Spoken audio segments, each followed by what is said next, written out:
Are you still doing back and forth from Premiere Pro into After Effects because you want to create stunning and stylish text animation for your Premiere project? Oh no, I understand that you are a heavy Premiere Pro user and you want the best, but you don't have to do that. In this tutorial, I'm going to show you how you can create stunning, stylish text animation using Premiere Pro alone. This technique is going to save you time and After Effects subscription. So, open Premiere Pro. Come on, what are you still waiting for? Go and open your Premiere Pro. Let me show you. Now we already have made our sequence. So we are going to go to graphics and text. Then new layer is now active. Then you add a text. So here we are going to double click. It is going to highlight everything. Then we type in motion. Let's use the essential graphic panel to make changes to this. Change it to center aligned. Then we're going to align this to the center. We are going to increase the tracking. You can see the tracking option right here. So we are going to increase the number. Once you increase the number, there will be more space in between letters. I think this is okay. So we can also change the text size right here. We can always change the scaling later after we nest the sequence. On the FX control panel, expand the text property again. Add a mask.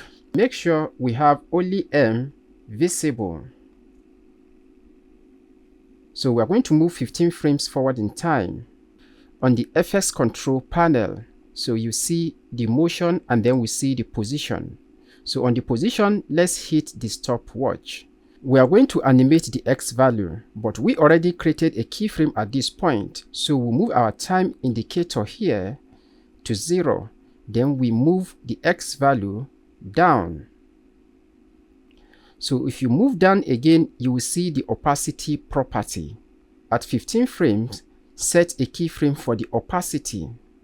Then you go back to 0 again and change the opacity to 0. Now we are going to select the keyframes for the position.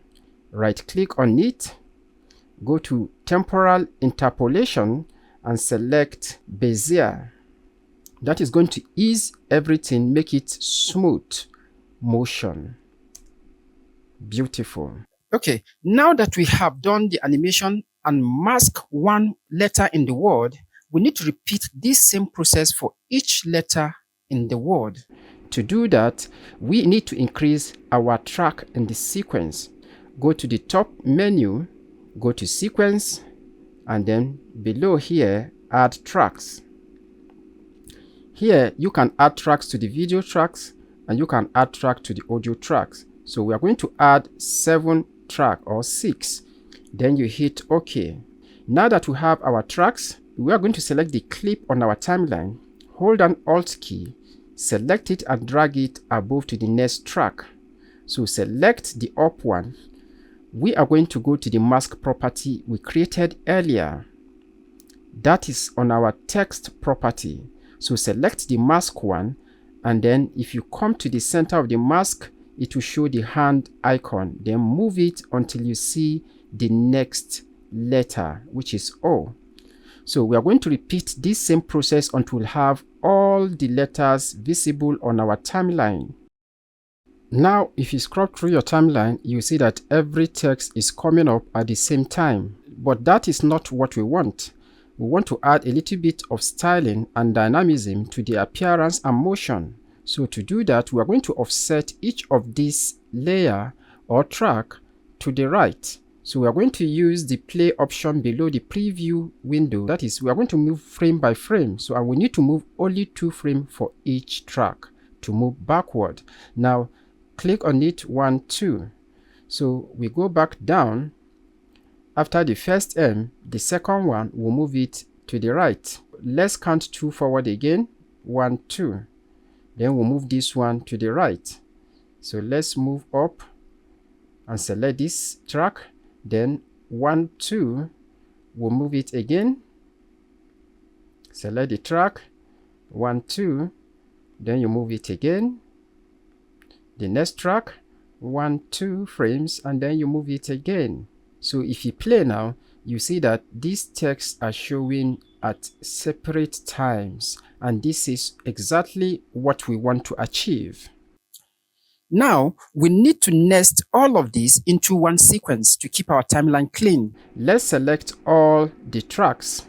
Select all of them, hold down Shift on your keyboard to select everything, or you Control A to select all at the same time. So now we are going to right click on it, go to Nest. Let's nest the sequence. We're going to call this Motion, and then hit OK.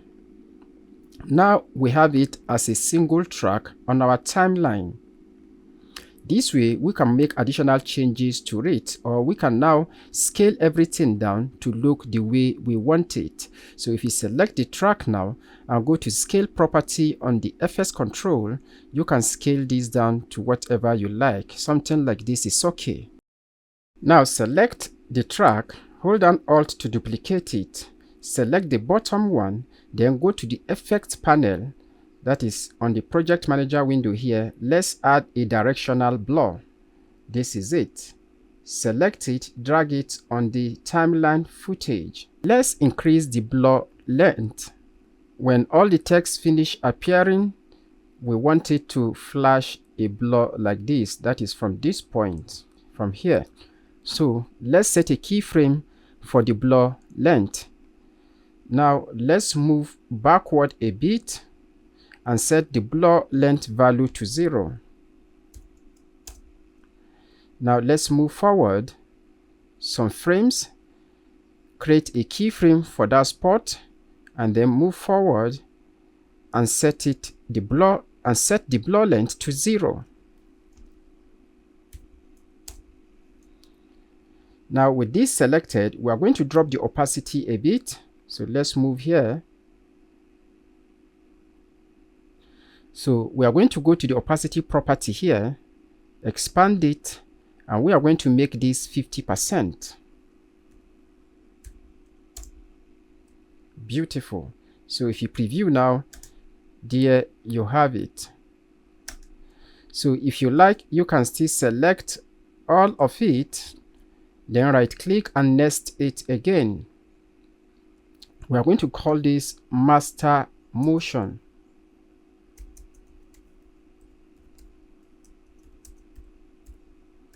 Whatever you name it doesn't really matter. We are just trying to keep our project organized. Then you hit OK.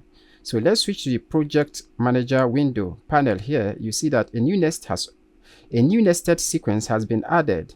So now we can change the speed from now. So if you right click, you go to Speed and Duration. Then we are going to set this to 200. Higher number means it will move twice the speed. Any number lower than 100 makes the animation move slower. So if you preview now, you have this.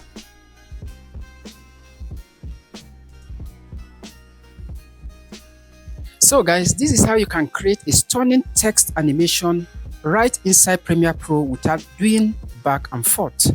I believe if you learn this method, this is going to save you a lot of time. So let me know in the comment section what you think. Do you still prefer going into After Effects to do your animation, or you will stick to this and save cost and time? And if you want to see